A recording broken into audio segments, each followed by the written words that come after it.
जीवमजीवं दब्बं जिणभरवसहेण जेणणे दिट्ठं देविन्दविन्दवन्दं वन्दे तं सर्वदा शिरसा। द्रव्य संग्रह जी ग्रंथ गाथा नंबर 40 गुरुदेव श्री के प्रवचन के माध्यम से हम लोग स्वाध्याय कर रहे हैं। लास्ट के एक दो पेज बचे थे अपना। किसी को याद है लास्ट में अपन कहाँ पर थे?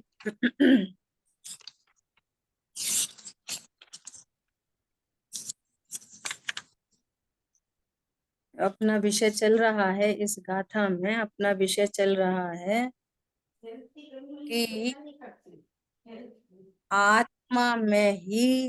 आत्मा ही रत्नत्रयमयी। ये विषय अपना यहाँ पर इस गाथा में चल रहा है।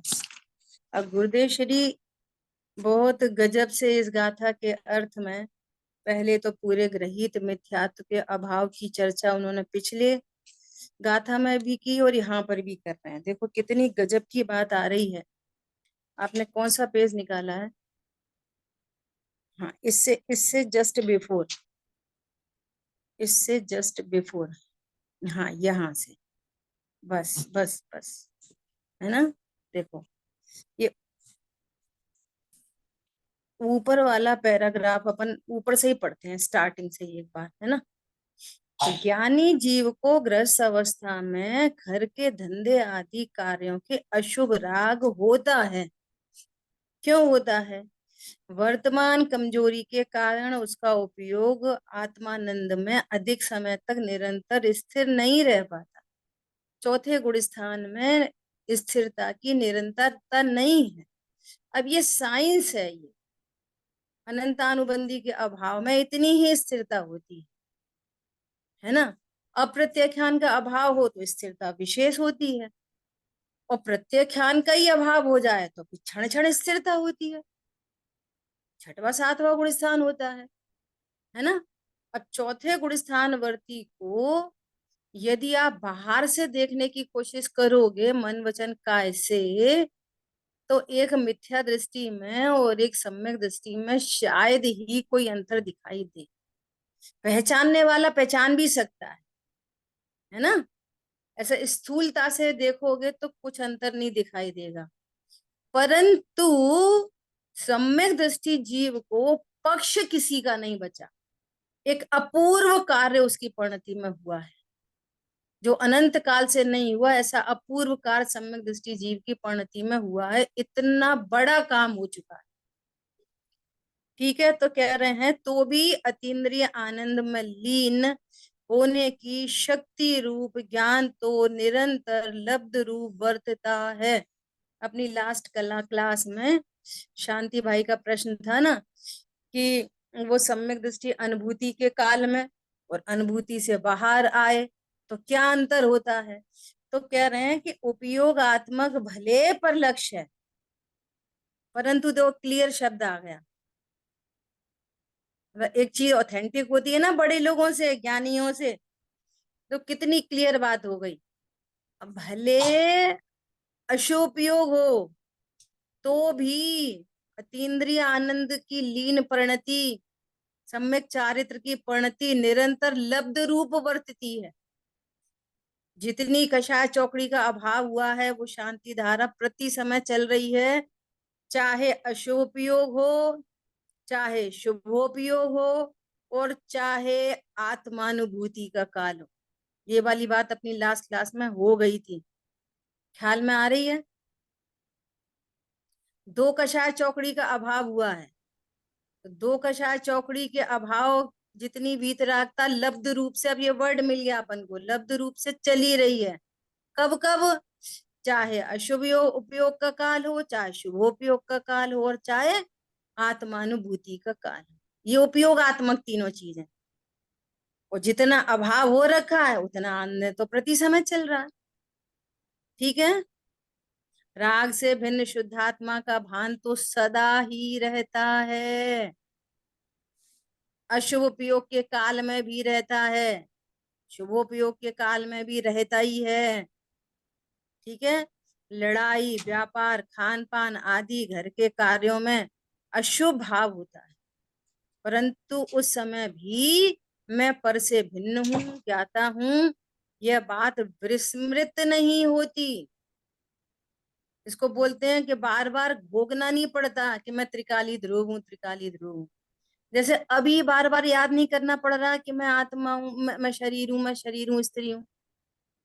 अभी याद करते हैं कि सुबह उठ के मैं स्त्री हूँ, मेरे कितने बच्चे हैं, मेरी कितनी प्रॉपर्टी है। ऐसे ही उनको याद नहीं करना पड़ता कि मैं आत्मा हूँ, इसको विचार नहीं करना पड़ता बार बार। ठीक है, अपन फोकस यही करते हैं क्या, अब ऐसी बात हो गई तो हम क्या विचार करें। अरे विचार नहीं भी चले तो भी निर्णय अनुभव पूर्वक सम्यक दृष्टि है। विचार बिल्कुल नहीं चले, अब अशुभ उपयोग के काल में विचार नहीं चल रहा और सम्यक दृष्टि है। सम्यक दर्शन के लिए विचार की जरूरत नहीं है, वस्तु की जरूरत है कि मैं क्या वस्तु हूं। ये ठीक है, मैं ज्ञाता हूं ये याद नहीं करना पड़ता।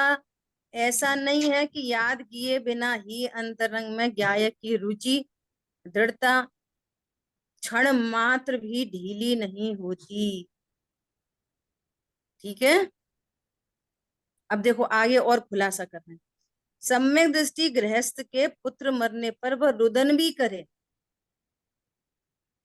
अब ये जो रुदन का कार्यक्रम चल रहा है, ये क्यों चल रहा है रुदन का कार्यक्रम?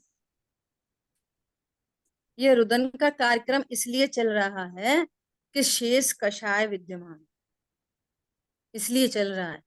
ये ज्ञान के कारण नहीं चल रहा, ये ज्ञान के कारण नहीं चल रहा, श्रद्धान के कारण नहीं चल रहा, शेष राग में ये कार्यक्रम चल रहा है। लेकिन ज्ञान क्या है? सम्यक। श्रद्धा क्या है? सम्यक।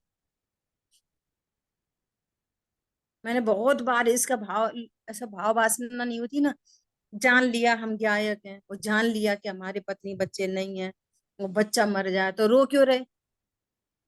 सीता जी के लिए रो क्यों रहे? लक्ष्मण जी के लिए रो क्यों रहे? रामचंद्र जी। इसके लिए बहुत अपीलिंग एग्जाम्पल है और बहुत बार दिया है, फिर से चर्चा करते हैं। जैसे कोई दो लोग किसी यात्रा में या किसी काम से गए, है ना। अब वे दो लोग गए और खबर आ गई कि एक्सीडेंट हो गया और एक मर गया है, एक्सीडेंट हो गया और एक मर गया। अब फोन लगा रहे हैं, अब फोन नहीं लग रहे, कुछ नहीं हो पा रहा। खबर आई कि वो गाड़ी वापस पुलिस लेके आ रही है, कुछ भी। अब वो गाड़ी वापस आई, दरवाजे पे गाड़ी रुकी। अब सुनना, अब यहाँ पे पूरा क्लाइमेक्स। जैसे दरवाजे पे गाड़ी रुकी और एक पैर उतरते देखा, और ऐसे ये पता चला कि ये मेरा पति है। ये नहीं पता चल रहा था दोनों में से कौन मर गया, लेकिन ये पता चलते से ही कि ये मेरा पति है और मेरा पति जिंदा है। समझ में आ रही है बात? देखो, और साथ में जो गया था ना, वो सगा भाई गया था, और भाई की मृत्यु हो गई। तो अब बोलो, दो धाराएं सही एक साथ चल रही कि नहीं चल रही? बिल्कुल प्रैक्टिकली विचार करना आप इसको। मेरा सगा भाई, भाई से भी बहुत प्रेम, तो भाई के लिए रो रही है, सच्ची मुच्ची का रोना हो रहा है। लेकिन उसके बावजूद भी मेरा बाल बांका नहीं हुआ, मेरा जीवन पूरा सुरक्षित है। मैं विधवा नहीं हुई, मेरे लाइफ में कोई क्वेश्चन मार्क नहीं, मैं सुरक्षित हूँ। मेरा पूरा जीवन सुरक्षित है, मेरे बच्चे सुरक्षित हैं, मेरा खाना पीना सुरक्षित है, मेरी लग्जरी लाइफ सुरक्षित है, मेरा सब कुछ, कोई क्वेश्चन मार्क नहीं। बोलो, मेरा सब कुछ सुरक्षित है और सच्ची का रो रही है, रोना भी झूठा नहीं है।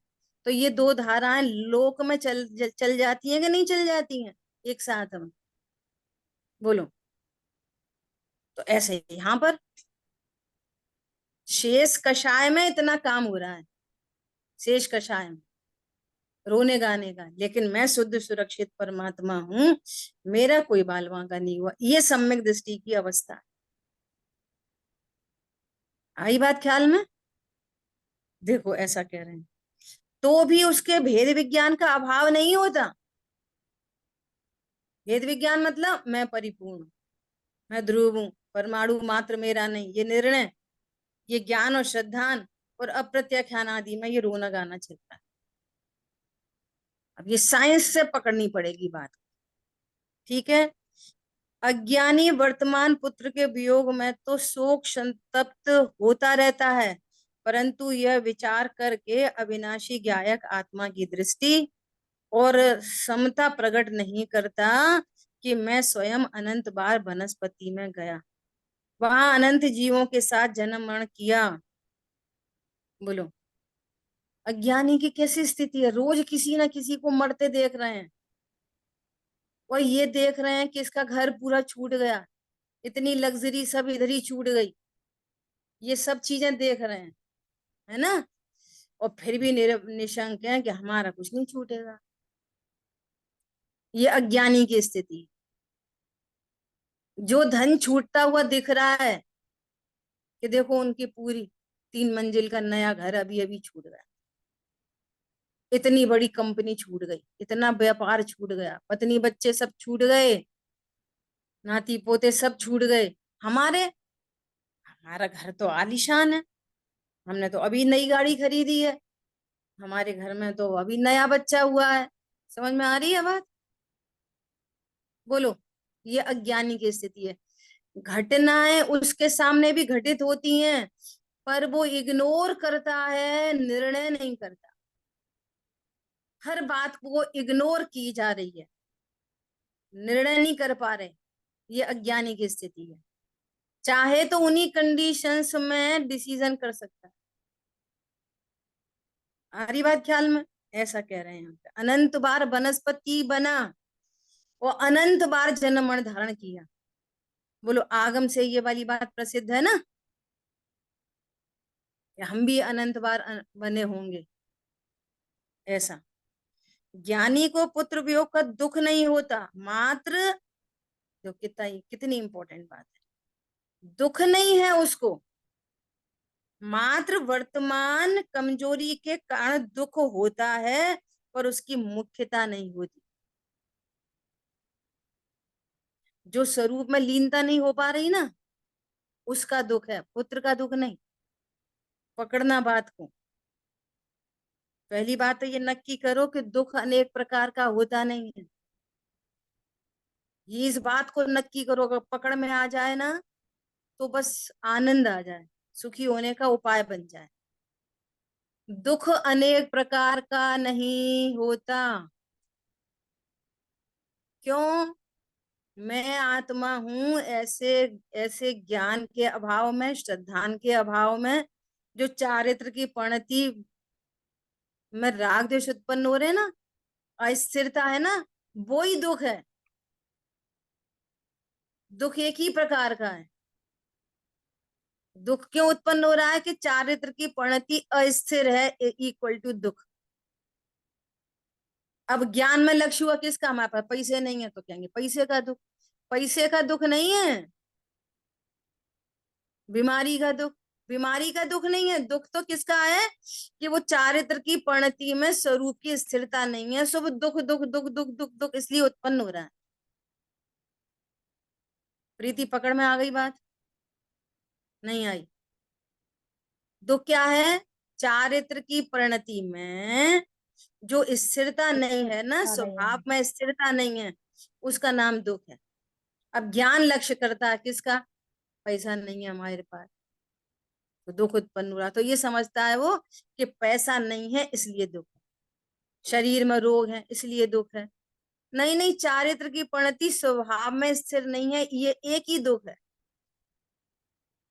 और जिसकी चारित्र की परिणति स्वरूप में स्थिर है तो वो सुखी है।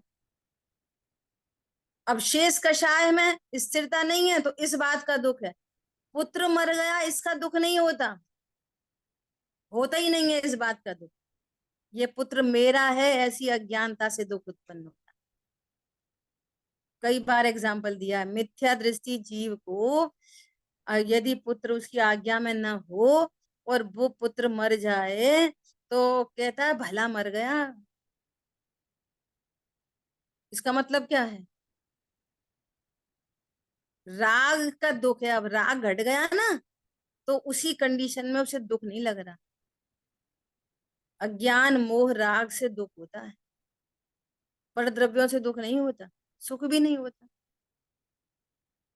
सम्यक दृष्टि जीव को स्वभाव का आश्रय हुआ है तो आनंद चल रहा है, और जितनी स्थिरता नहीं है उतना दुख है।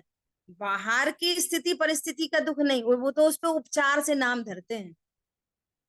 उपचार है वो तो, नाम मात्र है वो तो। भैया वो बहुत दुखी है, क्यों दुखी है? अरे उनका जवान पुत्र मर गया। नहीं नहीं, वे इसलिए दुखी हैं कि उनके प्रणति स्वरूप में थिर नहीं है, इसलिए दुख है। और वो नाम मात्र है, ऐसा। ठीक है। क्यों नहीं है? पुत्र के मर जाने पर दुख क्यों नहीं है? कि अत्यंत अभाव है। वो मेरी परिणति में दुख कैसे उत्पन्न कराएगा? अत्यंत अभाव है। ठीक है। देखो, उसे तो मोह रहित चैतन्य स्वरूप की महिमा ही मुख्य होती है। जिसे निश्चय स्वरूप आत्मा का भान नहीं, वह कदाचित साधु भी हो जाए, बहुत यश भी मिलता हो, तो भी उसने जिन शासन के वास्तविक स्वरूप को नहीं जाना। ये गुरुदेव श्री हैं। देखो एक बात और समझ ले, कल महावीर जयंती थी, है ना?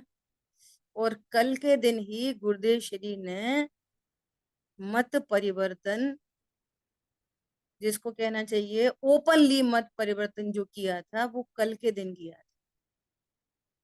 कल के दिन उन्होंने मुंह पट्टी छोड़ी थी। मत परिवर्तन इंटरनली तो बहुत पहले हो गया था। क्या कहा? और द्वंद्व में झूल रहे थे, और वो द्वंद्व उनको पसंद नहीं था, और लोग उनको ऐसा कह रहे थे कि साहब आप इधर ही रहो, क्योंकि वहां पर भी वे मुनि नाम पा रहे थे, वहां पर भी वे मुनि थे, हाईएस्ट पोजीशन पे थे वहां पर भी। परंतु वो उन्हें सुहाता नहीं था कि पात्र वाला मुनि नहीं हो सकता, कपड़े पहने पहने कोई मुनि नहीं हो सकता। ये सही मार्ग नहीं है, ये सही मार्ग नहीं है। मतलब ऐसे द्वंद्व में फंसे हुए थे। और फिर जब उनको एकदम दो टूक निर्णय हुआ, तो वहीं से नक्की कर लिया कि धर्म तो दिगंबर है और मुझे वहीं जाना है। और लोग उन्हें धमका भी रहे थे, लोभ लालच भी दे रहे थे, और कह रहे थे कि आप इतने बड़े यहाँ पर गुरु हो, मुनि हो, आप यहीं रहो, हम आपसे समय सार जी सुनेंगे, आप तो हमें समय सार जी सुनाओ, पर ऐसे ही बने रहो और सुनाओ। तो गुरुदेव श्री ने बोला कि मैं ऐसी मायाचारी नहीं कर सकता। ग्रहित मिथ्यात्व को रख के और अग्रहित मिथ्या तोड़ने की बात मैं नहीं कर सकता। मेरे द्वारा कितनी अप्रभावना होगी बोलो, लोगों को रॉन्ग वे मिलता रहेगा ना, तो ये नहीं कर सकता। जब उन्होंने साफ साफ बोला ये नहीं कर सकता, बाहर में बेशो ग्रहित मिथ्यात्व का, वो अंतरंग में चर्चा कर रहे हैं अग्रहित मिथ्यात्व। तो इसको यही तो मैसेज आएगा, ग्रहित मिथ्यात्व को रख के अग्रहित टूट सकता है। फिर लोगों ने धमकाया कि अगर आपने छोड़ा तो हम रोटी नहीं देंगे, क्योंकि वो पात्र लेके जाते थे घर घर। तो उन्होंने कहा हम दरवाजे बंद कर देंगे।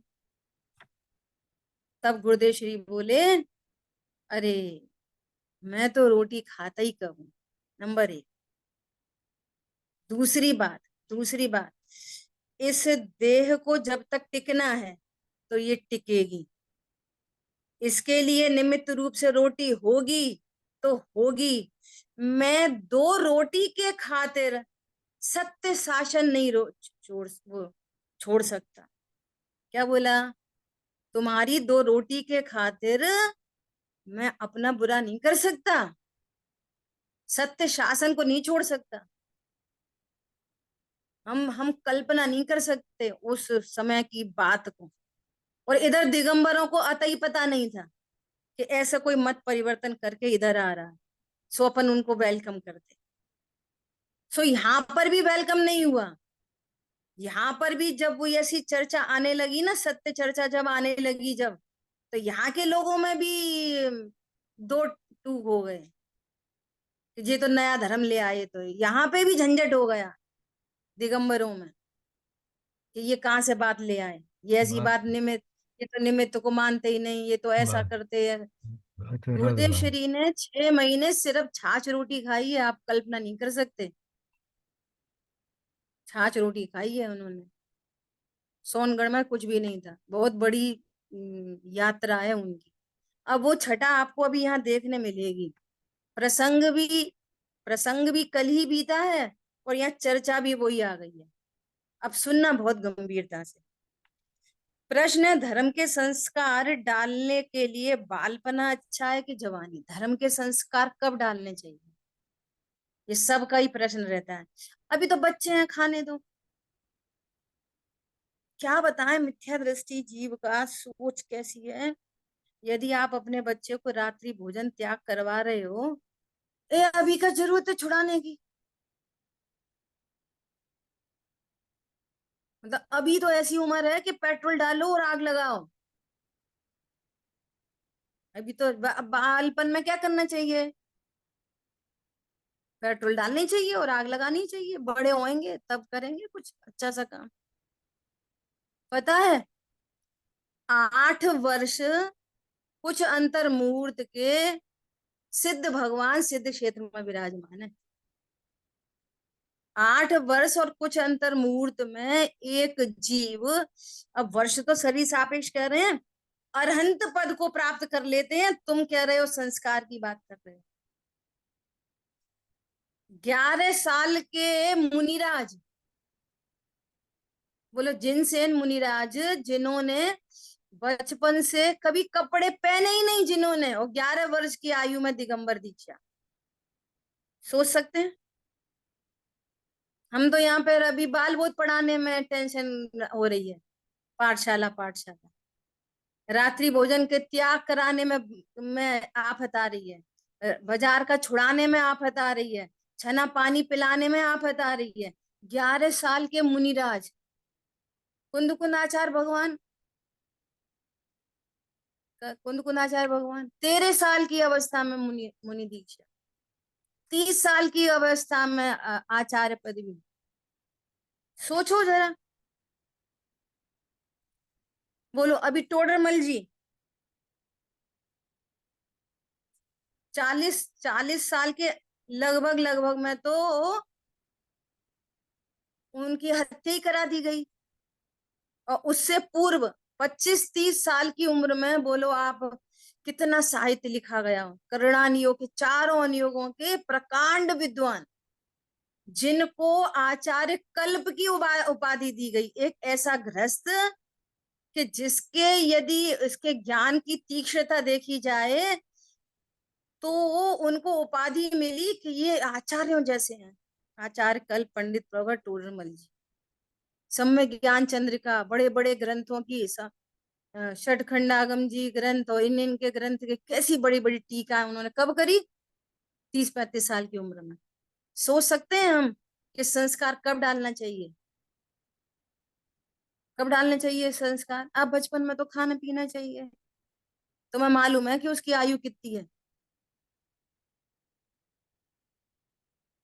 यहाँ ये जैन कुल ऐसा है कि 40 दिन का बच्चा जब पहली बार मंदिर जाए, तो वहीं से उसको जैनत्व के संस्कार डाले जाते हैं। कान में डमोकार मन सुनाया जाता है, और अष्टमूल गुण का धारण उसी समय कराया जाता है। और उसके पेरेंट्स की जिम्मेदारी है उन अष्टमूल गुणों की सुरक्षा करना।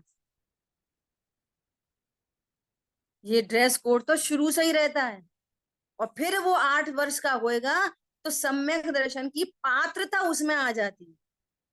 8 वर्ष के बालक में ये पात्र हो जाता है कि ये, इसमें जीवत्व के संस्कार डले, इसको 6 द्रव्य 7 तत्व प्रयोजन भूत तत्वों का इसको निर्णय कराया जाए, तो ये भेद विज्ञान के द्वारा सम्यक दर्शन प्राप्त कर सकता है। ये स्थिति है।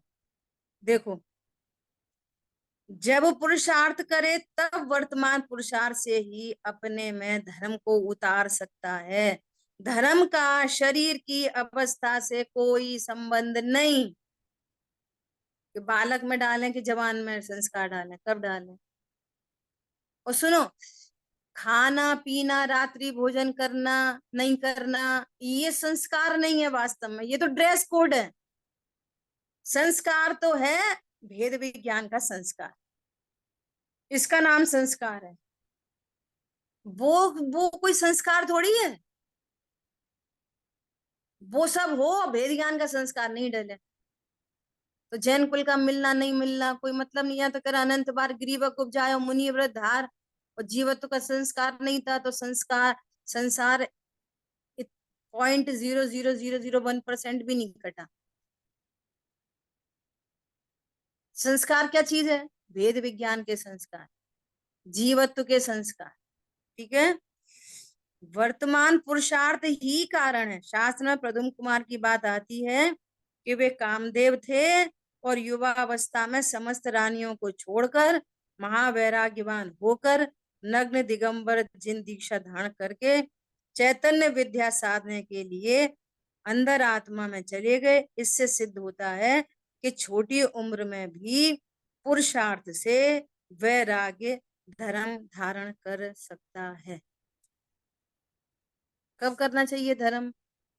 ए, इतने छोटे बच्चों को बाजार का छुड़ा रहे तुम तो, उसके ऊपर क्या कर रहे आप? अति कर रहे, अति कर रहे, आप अति कर रहे, खुद नरक जाओगे, उससे भी ले जाओगे। बोलो, सुनो, उधर जाएंगे ना तो बहुत सारी बातें हैं, अपने को कुछ विशेष बात करनी है।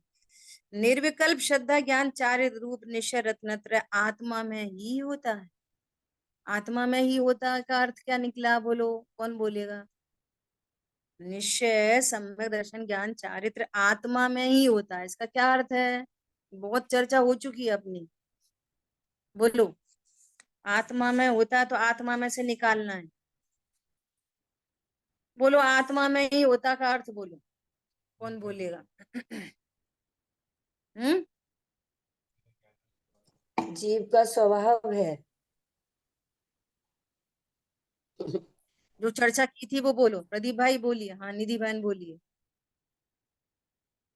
आत्मा में ही होता है, बोलिए। जीव पर्यायों में होता है। अन्य कहीं नहीं होता, अन्य किसी द्रव्य में नहीं होता। हाँ, अन्य किसी द्रव्य में नहीं होता। नंबर एक, इसकी तुरंत के तुरंत नास्ती, आत्मा में ही होता है। आत्मा में ही होता है, अर्थात टीका में बात आई थी अन्य पुद्गल आदि में नहीं होता, अर्थात किसी शरीर की क्रिया से नहीं होता। ये तो नास्ति रूप कथन हो गया। अस्थि रूप से आत्मा में ही होता है, मतलब आत्मा के आश्रय से होता है। आत्मा में ही होता है मतलब आत्मा के आश्रय से होता है। और आत्मा के आश्रय से होता है, इसको भी इजी करेंगे तो मैं आत्मा हूं ऐसी सच्ची समझ से होता है। इजी पॉइंट चाहिए ना कि हम क्या समझ जाएं। रत्नत्रय आत्मा में ही होता है, अब क्या मतलब निकलेगा? अन्न में नहीं होता, पर तो नास्ती कर दो, अर्थात शरीर आदि की क्रिया से नहीं होता, नंबर एक। अब आत्मा में ही होता है मतलब आत्मा के आश्रय से ही हो सकता है, अन्य किसी के आश्रय से नहीं हो सकता। और आश्रय का मतलब मैं आत्मा हूं ऐसी समझ से ही हो सकता है। ठीक है, इजी हो गया बहुत, है ना? शुद्धात्मा से रहित शुभ व्यवहारू व्यवहार रत्नत्रय में नहीं रहता। जो व्यवहार रत्नत्रय की चर्चा चली ना पूरी, देवशाह गुरु का श्रद्धांश, छेद रवि सातत्व का श्रद्धांश, सोपर का वेद विज्ञान, ये व्यवहार रत्नत्रय में भी रत्नत्रय नहीं रहता। देह की क्रिया में या आहार पानी की शुद्धि में भी आत्मा का धर्म नहीं होता। ये है गुरुदेव जी, ऐसे दिखेंगे गुरुदेव जी। कहाँ नहीं होता? न तो देह की किसी क्रिया में और न आहार पानी की शुद्धि में आत्मा का धर्म नहीं होता। अब पूछेंगे कि तो फिर शुद्ध खाएं कि नहीं खाएं? अरे खाने पीने की बात नहीं चल रही, तत्व ज्ञान करो कि आत्मा क्या है, खाने का भाव क्या है, खाने की क्रिया क्या है, और आत्म धर्म क्या है, ये समझो। समझो, समझ का मार्ग एक संत कह रहा है ना। जिस प्रकार शक्कर में मिठास एक में एक रहती है, उसी प्रकार आत्मा भी सम्यक दर्शन ज्ञान चारित्रमय है, ऐसा ही निजात्म तत्व है। इस प्रकार निज शुद्धात्मा को ही मुक्ति का कारण जानना चाहिए, ऐसा किसने कहा है? सर्वज्ञ देव ने कहा है। और सर्वज्ञ देव ने क्यों कहा? सुबह बात आई थी, सर्वज्ञ देव ने क्यों कहा? उन्होंने बनाया है मार्ग। अरे इन्होंने बनाया नहीं है, बताया है। वस्तु स्वरूप ऐसा ही है। जैसे कोई ऐसा बोले, अरे चीनी मीठी होती है, अरे भाई साहब चीनी मीठी होती है, चीनी ही मीठी होती है, तो अपन क्या करेंगे? अरे धन्य है जो आपने चीनी बनाई। उन्होंने चीनी बनाई कि बताई चीनी मीठी होती है। ये गुरुदेव श्री का धर्म आ गया। और गुरुदेव श्री का धर्म कहाँ से आ गया? गुरुदेव श्री का धर्म है कि कुंद कुंद आचार्य देव का धर्म? किसका धर्म है? कि महावीर का धर्म है? कि आदिनाथ ऐस, भगवान का धर्म? किसका धर्म है? ऐसा ही धर्म किसी था। का नहीं है, वस्तु सर ने स्वरूप, बताया है। वस्तु सावधम हो, वस्तु स्वरूप ही ऐसा है। स्वरूप ऐसा है, उन्होंने बताया, तो उनको धर्म के प्रवर्तक कहते हैं। बनाया थोड़ी है किसी ने। चीनी की मिठास किसने बनाई है? कोई ने नहीं, बताई है। अब सुनो गजब की बात, सुनो। जो वस्त्रधारी को परमेष्टि पद होना मानता है, स्त्री को साध्वीपना मानता है या मनवाता है, वह सनातन सत्य का विरोध करता है। देखो इतना स्पष्ट। कोई वस्त्रधारी मुनि हो सकता है, कोई वस्त्रधारी परमेष्टि हो सकता है, पंच परम पद में स्थित है वस्त्रधारी? नहीं। और जो मनवाता हो जबरदस्ती कि हम मुनि हैं, वो सनातन सत्य धर्म का विरोधी है। और सुनो, स्त्री शरीरधारी जीव पंचम गुण स्थान तक ही जा सकता है। क्यों ऐसी पार्शियलिटी है क्या? स्त्री शरीरधारी छठवें सातवें गुण स्थान में नहीं जा सकती? शरीर का आप ही कहते हो, शरीर का क्या संबंध है? शरीर न्यारा है, परिणाम न्यारे हैं। हाँ न्यारा है। अब सुनो ध्यान से। कर्म भूमि की स्त्री के वज्र वृषभ नारा सैनन नहीं होता। कौन बनते हैं? भगवान। देखो आप गजब की बात देखो। जैसे किसी बीज में से अंकुर फूटता है ना, बीज में से अंकुर फूटता है ना, तो वो किसके कारण से फूटता है? मिट्टी के कारण, हवा पानी के कारण? स्वभाव से, उसका अपनी स्वभाव है योग्यता से। अपनी होगी। उसकी उस बीज में योग्यता होती है अंकुरण, प्रस्फुटित होने की, अंकुरण, है ना। तो फिर ऐसा करो कि उस बीज में योग्यता है ना अंकुर निकलने की, तो वो बीज को यहीं पर रखा रहने दो थाली में, अंकुर निकल जाएगा। नहीं नहीं प्रभु, जब जब अंकुर निकलता है वहां मिट्टी, हवा पानी, केयर टेकर वहां मौजूद होता है, निमित्त। निमित्त होता है। निमित्त। गलती क्या होती है? या तो हम निमित्त को करता जानेंगे, नहीं भैया वज्र वैसव नारा सहनन से ही मोक्ष होता है। अरे सहनन से मोक्ष नहीं होता, शुद्ध उपयोग से मोक्ष होता है। लेकिन जिसको इतना तीव्र शुद्धोपयोग होता है कि स्वरूप में ही ठहर जाए, परिणति उपयोग बाहर नहीं आए, तो बाहर में वज्र वृषभ नारा सैनन का धारी उपस्थित होता है, ऐसा शरीर वहां उपस्थित होता है। लेकिन शरीर से मोक्ष होता है क्या? शरीर से नहीं होता। लेकिन वज्र वृषभ नारा सैनन से भी नहीं होता, कि बिना भी नहीं होता। जैसे मिट्टी से अंकुरण निकलता है क्या? कि नहीं। मिट्टी से तो नहीं निकलता, लेकिन मिट्टी के बिना भी नहीं निकलता।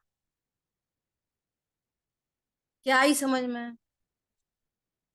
मिट्टी से तो अंकुरण फूटता ही नहीं, वो बीज की योग्यता है, लेकिन मिट्टी के बिना भी नहीं।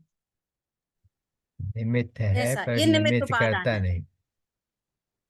सो क्या कह रहे हैं, कर्म भूमि की स्त्री के वज्र वृषभ नाराज सैनन नहीं होता। और सुनो, वो 63 सलाखा पुरुषों का पद नहीं होता, उसको स्त्री को होता ही नहीं है। सुनो, अवधि ज्ञान, मन पर्य ज्ञान, केवल ज्ञान, अरंत पद, द्वादशांग का अभ्यास, आहारक शरीर नहीं होता, 16वें स्वर के ऊपर जाने लायक पुण्य भाव भी नहीं होता स्त्री को, और 7वें नरक के जाने लायक भी पाप नहीं कर सकती स्त्री। ये तो देखो, बोथ साइडेड। स्त्री ऐसा पाप नहीं कर सकती कि 7वें नरक चली जाए, और ऐसा पुण्य भी नहीं कर सकती कि 16वें स्वर्ग के ऊपर चली जाए। अब ये लिमिटेशन है, नेचुरल है। जैसे वो होते हैं ना चक्रवर्ती आदि, वे चक्रवर्ती वे चक्रवर्ती पुण्य करें तो कितना पुण्य कि 16वें स्वर्ग के ऊपर चले जाए, और पाप होए तो कितना कि 7वें नरक चले जाए, और धर्म करें तो क्या, केवल ज्ञान प्राप्त कर ले। भज्य वृषभ नाराज सैनन की ये हाल चाल है। उत्कृष्ट पुण्य, उत्कृष्ट पाप, उत्कृष्ट धर्म। समझ में आ रही है बात? सो क्या कह रहे हैं कि भाई सम्यक दर्शन अपूर्व चीज है, उसमें सबसे पहले सच्चे देवशाह गुरु की पहचान यथार्थ होना चाहिए। आपको सम्यक दर्शन चाहिए तो पहले आप देवशाह गुरु की यथार्थ पहचान करो, परीक्षा प्रदानी होकर, आज्ञा से नहीं। आज्ञा से बात मान रहे हो तो वो उतनी कार्यकारी नहीं है, क्योंकि यदि आपने परीक्षा नहीं की और फिर किसी और ने आज्ञा दे दी तो आप उससे इन्फ्लुएंस हो सकते हो, तो आपका खुद का निर्णय नहीं बन पाएगा, कोई और आ गया। जैसे हम लोग बहुत जल्दी से है ना ड्रेस से इन्फ्लुएंस हो जाते हैं, बहुत जल्दी से। जैसे कोई एकदम वाइट ड्रेस पहना हो और ब्रह्मचर्य भार में लिया हो, है ना, तो ऐसा अरे यार कितने कोई भाई लोग हों ऐसे, तो हम आउटर अपीयरेंस से क्या होते हैं, जल्दी से उसके इन्फ्लुएंस में आ जाते हैं। और परीक्षा की नहीं है हमने, तो कहेंगे वो अपन से तो बड़े ही हैं, अपन से तो अच्छे ही हैं, अपन से तो अच्छे ही हैं। समझ आ गई बात? और वही बात कोई गृहस्थी वाला कह रहा हो, और मान लिया पंचम गुण स्थान वर्ती हो, चौथे गुण स्थान वर्ती हो, और गृहस्थी वाला तो हरे नीले पीले कपड़े पहन सकता है, भले ही हो चौथा गुण स्थान, पांचवा गुण स्थान हो। लेकिन जिसने बाहर में डिक्लेयर कर दिया है कि मैं ब्रह्मचारी हूँ, मैंने ब्रह्मचर्य लिया, चाहे स्त्री हो चाहे पुरुष हो, तो वो तो व्हाइट ड्रेस में ही दिखेगी आपको, या दिखेगा, और वो मिथ्या दृष्टि नहीं हो सकता। तो हम किससे किससे प्रभावित हो जाएंगे, आउटर अपीयरेंस से। अरे वो है ना ब्रह्मचारी बहन है, तो हम नहीं हो सकते ब्रह्मचारी बहन? हम भी ब्रह्मचारी बहन है, क्या परेशानी है? ए तुम शादीशुदा, अरे शादीशुदा, पहले जिनवाणी पढ़ो तो पता चले पंचम गुण स्थान वर्ती। पंचम गुण स्थान वर्ती शादीशुदा नहीं हो सकता। ब्रह्मचर्य प्रतिमा वाले के 2 बच्चे नहीं हो सकते। कुछ खबर है? तो आगम पढ़ेंगे तो सत्य स्वरूप पता चलेगा। भाई बात ख्याल में, इसलिए यहाँ पर कह रहे हैं, देखो कितनी गजब की बात करें, उसमें थोड़ी भी शिथिलता स्वीकार नहीं की जा सकती देवशाह गुरु के स्वरूप में, थोड़ी सी भी शिथिलता स्वीकार नहीं होगी। इसलिए भय से, लोभ से, किसी को सेटिंग करने के लिए अब हमारे पास टाइम नहीं है। अगर हम अपने भले के लिए सीरियस हैं तो, अपने हित के लिए सीरियस हैं अगर, तो अब ये काम नहीं हो सकता। ठीक है? जिसकी व्यवहार श्रद्धा में विपरीतता है, उसके निश्चय की कोई बात यथार्थ नहीं हो सकती। ठीक है। अभी देखो मुझे क्या याद आया, वो गुरुदेव के लिए किसी ने एक भजन बनाया ना, किसी ने क्या, सॉरी, युगल जी बाबूजी ने, है ना। मैं आज उसको सेंड कर दूंगी ग्रुप पे, देखो जरा। युगल जी बाबूजी ने गुरुदेव श्री के लिए क्या लिखा। लो रोको तूफान चला रे, गुरुदेव श्री ऐसे चले तो तूफान चला। पाखंडों के महल ढहाता, लो रोको तूफान चला रे। है किसी में ताकत? पाखंडों के महल ढहाता, लो रोको तूफान चला रे। कौन रोक पाता है तूफान को? सह न सका जो मिथ्यात्म की सीमा के जीवन में बंधन, सह न सका अविरुद्ध वहां जो बढ़ने लगा हृदय स्पंदन।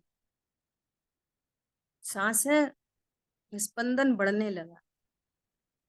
क्यों? एक दिवस अंतर रवि जागा, पुण्य जागरण बेला आई, जिसकी ज्ञान चेतना नेरे चिर निद्रा में से ली अंगड़ाई, जिसकी करवट से संशय का चिर सिंहासन डोल चला रे। क्या? जिन्होंने करवट ली, ओहो, कब वस्त्रधारी मुनि नहीं हो सकता, करवट बदल ली तो क्या हुआ? जो संशय था ना, अनादिकाल का संशय, उसका सिंहासन डोल गया। पाखंडों के महल ढहाता, लो रोको तूफान। पाखंडों में जी रहे थे। मैंने आपको खुद का बताया ना, हम लोग बच्चे थे तो कैसे थे, पाखंडों में ही जी रहे थे। इधर तो अनंत चतुर्दशी का व्रत, उधर ताश खेल रहे, टाइम पास कैसे करेंगे? यही होता था बचपन में, ऐसे पाखंड हुआ करते थे। लेकिन जब ये तत्व पकड़ा ना, तब समझ में आई, हो वस्तु स्वरूप कैसा। निखिल विश्व पथ पाए, ये मैं करुणा का संसार समेटे, अपनी एक श्वास में रेजो, संशय तप का मरण लपेटे। संशय तप का क्या हुआ? मरण हो गया। जिसकी प्रज्ञा के प्रताप से कर्तृवाद को थी हैरानी, अरे मृतक को मिली चेतना, सुन जिसकी कल्याणी बाणी। कर्तृत्व की क्या वो चल रहा था पूर्व में, बहुत कर्तृत्व चल रहा था, तो उस कर्तृत्व का क्या हुआ? उसको हैरानी हुई। ऐसा पढ़ना, रे अणु अणु की आजादी का शंखनाद वह फूंक चला रे। गुरुदेव श्री ने जब सोनगढ़ में ये वाली बातें करी ना, पेट्रोल से गाड़ी नहीं चलती, कैंची से कपड़ा नहीं कटता, चाकू से सब्जी नहीं सुधरती, तो कुछ लोगों ने तो तत्व ज्ञान किया, वो ये अणु अणु स्वतंत्र है, कण कण स्वतंत्र है। और कुछ लोगों ने इसको मजाक में उड़ा दी, अरे सोनगढ़ की गाड़ी तो बिना पेट्रोल के चलती।